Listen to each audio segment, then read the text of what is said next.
Decrypting the mitoribosome.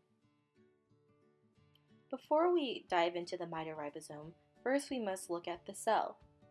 Here you'll see Nicole drawing some very important components of the cell, including the nucleus, the endoplasmic reticulum, the mitochondria, the cytoplasm, and ribosomes of the cell. But let's take a little closer look at the mitochondria. The mitochondria is classically known as the powerhouse of the cell. This is because the mitochondria is responsible for making ATP, which is where we get the energy in our bodies.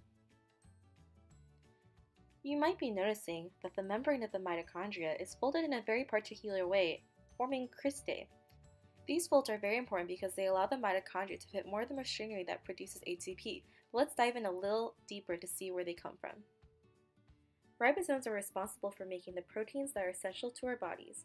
While the cell has its own ribosomes, the mitochondria also has ribosomes specifically catered to its needs, which is lots of proteins, to carry out its ATP-producing responsibilities. It does so by a process known as translation. In translation, the ribosome first sandwiches itself onto the mRNA that it will be translating.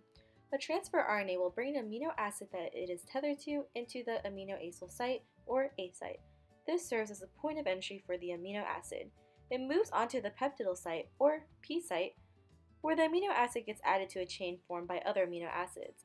Lastly, the empty transfer RNA will move onto the exit site, or E site, where it will exit now that it has completed its task. The amino acid that is added is based upon the three grouped nucleotides in the mRNA sequence. In the same way that one language can be translated to another, nucleotides from mRNA will be translated into amino acids, which are the building blocks of proteins. Now that the protein has been made thanks to the mitochondrial ribosome, the protein can make its way to the membrane of the mitochondria.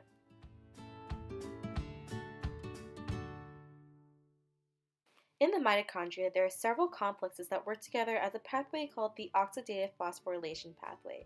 The most notable component is called ATP synthase, as its role is to produce ATP and thus energy.